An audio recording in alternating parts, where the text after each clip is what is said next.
ভিন্নতা আছে যে রাজনৈতিকভাবেই আমরা বক্তব্য দিচ্ছি।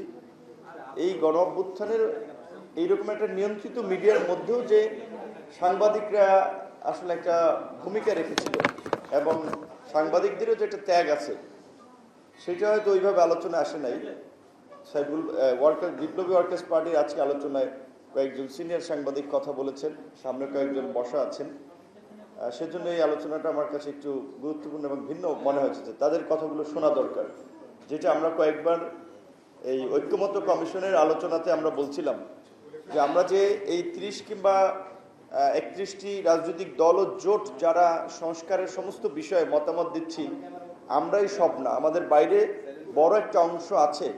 এই আন্দোলনের অংশীদার হিসাব করলেও সাংবাদিক, শিক্ষক, পেশাজীবী শ্রেণী পেশার মানুষ, তাদের একটা মতামত দরকার যে তারা জুলাই পরবর্তী বাংলাদেশ কেমন চায়, তারা কোন কোন জায়গায় সংস্কার চায়। তো ঐক্যমত্য কমিশন তো ওই ধরনের আলোচনা বোধহয় কোনো পেশাজীবী সংগঠনের সাথে করে নাই। আমি মনে করি করা দরকার ছিল। কোনো গণ অভ্যুত্থানই পেশাজীবীদের অংশগ্রহণ ছাড়া সফল হয় নাই। এই গণ অভ্যুত্থানেও পেশাজীবীদের ভূমিকা ছিল, কিন্তু সেই ভূমিকাটা আসলে আমরা যেমন দেখেছি যে ছাত্রদের ভূমিকাটাকে এককেন্দ্রিক করা হয়েছে, যে বৈষম্য বিরোধী আন্দোলনের প্ল্যাটফর্মের কিছু ছাত্রদেরকে ফোকাস করা হয়েছে।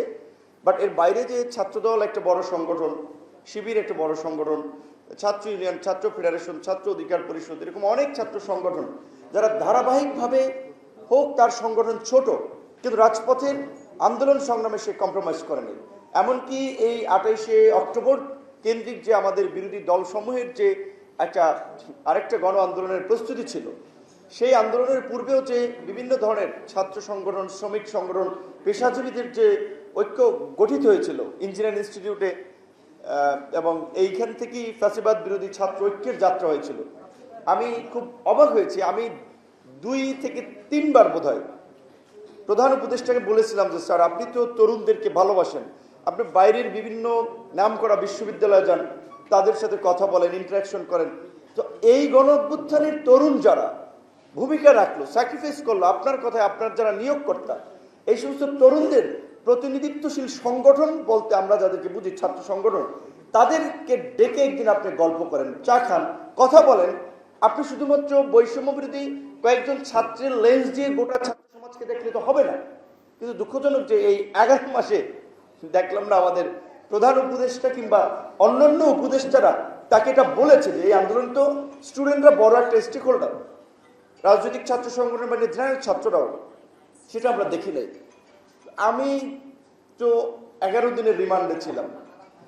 প্রিজন ভ্যান থেকে শুরু করে ডিবির গারদে দেখেছি কিভাবে ছাত্রদেরকে পিটিয়ে, মানে গরু ছাগলের মতো যাদেরকে ধরছে, এমনকি কিশোর তাদেরকেও মানে নির্মমভাবে, কারো কান ফোলা, কারো চোখের এখানে রক্ত জমে আছে, আবার কেউ গুলিবিদ্ধ হয়েছে, চিকিৎসা নিতে হসপিটালে। ভাই তুমি এই পায়ে ঘা, তোমার রক্ত পড়ে, রক্ত পানির মতো পড়তেছে, তুমি এইখানে কেমনে? বলছে ভাই আমি চিকিৎসা করাইতে আসছিলাম এই মালিবাগের কোন হসপিটালে, বললো ড্রেসিং করতে আসছিলাম, ওইখান থেকে পুলিশ ধরে নিয়ে আসছে।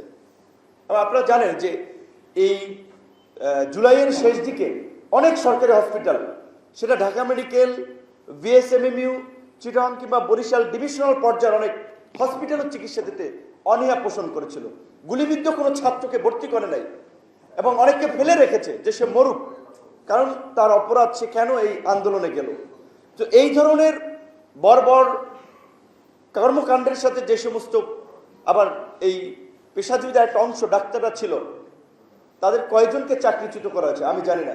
কিছুক্ষণ আগে মঞ্জু ভাই একটা পেপার নিয়ে এসেছিল, প্রথম আলোতে দেখা হয়েছিল, লেখা আছে, আজকে আপনারা দেখতে পারবেন। এই গণ অভ্যুত্থানের পূর্বে 4 অগস্ট পর্যন্ত কারাগারে ছিল 88,000 বন্দী। আর আমার ধারণা, কারণ ডিবি কার্যালয়, থানার গারদে, অনেককে থানার সে গারদে রাখা হয়েছে, ডিবির গারদে স্বীকার করে নেই, র্যাবের কাস্টডিতে বিভিন্ন ধরনের ভাবে তাদেরকে গ্রেপ্তার করা হয়েছে এবং তাদেরকে আটক রাখা হয়েছে। শুধুমাত্র কারাগারের হিসাব ছিল 88,000। আর এই গণ অভ্যুত্থানের পরে এখন কারাগার আছে 77,000।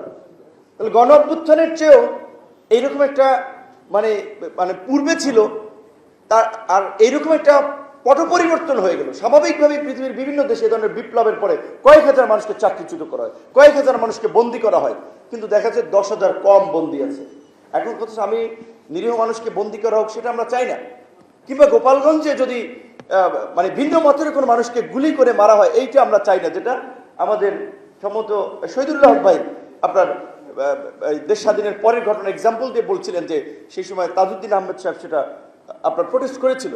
তো আমরা চাই না যে এই অভ্যুত্থান পরবর্তী সরকার গুলি করে মানুষ মেরে তাকে আবার এই আপনি মব বলেন কিংবা জনতার আন্দোলন বলেন সেটাকে দমন করতে হবে। তাহলে তো আমরা সেই পুরনো পথেই হাঁটছি। এবং এখন তো পলিটিক্যাল গভর্নমেন্ট না, এখনই যদি তারা এই প্র্যাকটিসটা শুরু করে, পলিটিক্যাল গভর্নমেন্ট আসলেও তো একই প্র্যাকটিস শুরু করবে।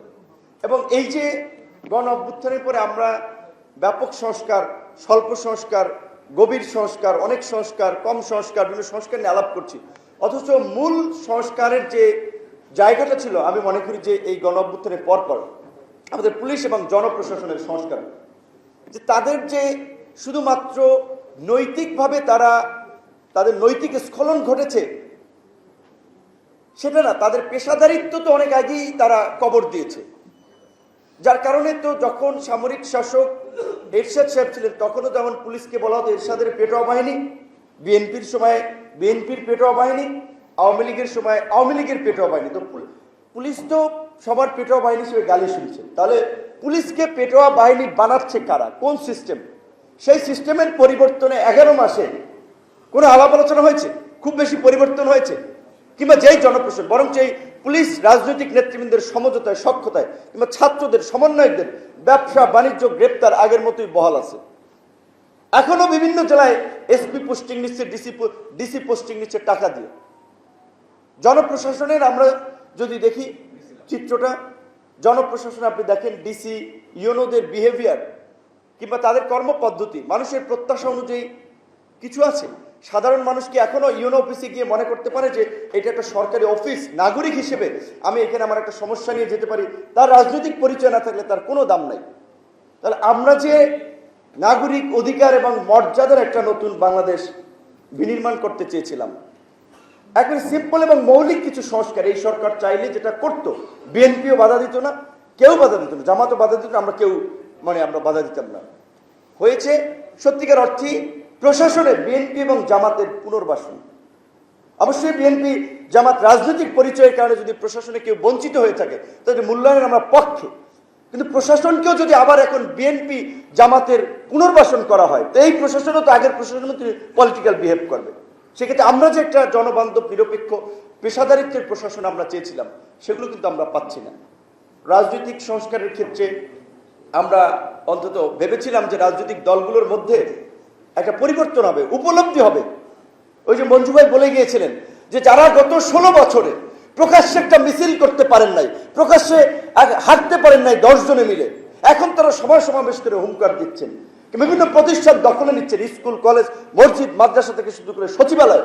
অথচ আপনার অন্যান্য স্টেক হোল্ডারদের যে ন্যায্যতার জায়গা থেকে আমরা যে এটা উপলব্ধি করেছিলাম যে বৃহত্তর স্বার্থে সবাই কাঁধে কাঁধ মিলিয়ে কাজ করা, সেই মেন্টালিটি আমরা তাদের মধ্যে দেখি না, বরং ওই ক্ষমতার পেশি শক্তি আধিপত্য বিস্তারেরই প্রবণতা রাজনীতি আমরা দেখতে পাচ্ছি।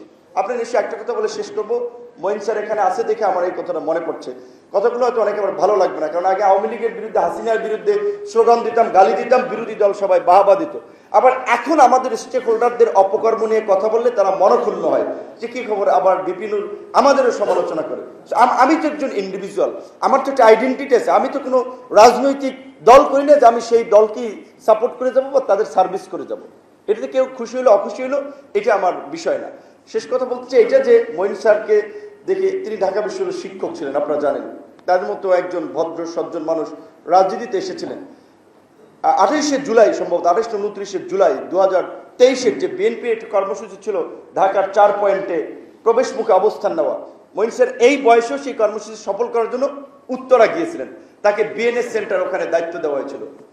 যদিও স্যার গিয়েছেন, অন্যান্য তুখোর নেতৃবৃন্দ অনেকে স্পটে গিয়েছেন, কেউ যেতে পারেন নাই, সেই কর্মসূচি কিন্তু আধা ঘন্টার জন্য দাঁড়াইতে পারে নাই বিএনপি।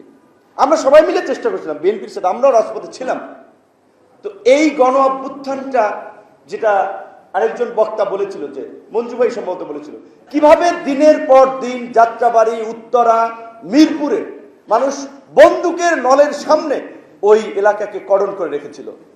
এই যে সাধারণ ছাত্র জনতা, নাগরিকদের অবদান, আত্মত্যাগ, তাদের কন্ট্রিবিউশন, সেটা ভুলে গিয়ে যদি আমরা ক্ষমতা দখলের জন্য, ক্ষমতা ভোগ করার জন্য যদি আমরা প্রতিযোগিতায় লিপ্ত হয়ে যাই, তাহলে কিন্তু আমাদের পরিণতিও সামনে খুব শুভ হবে না।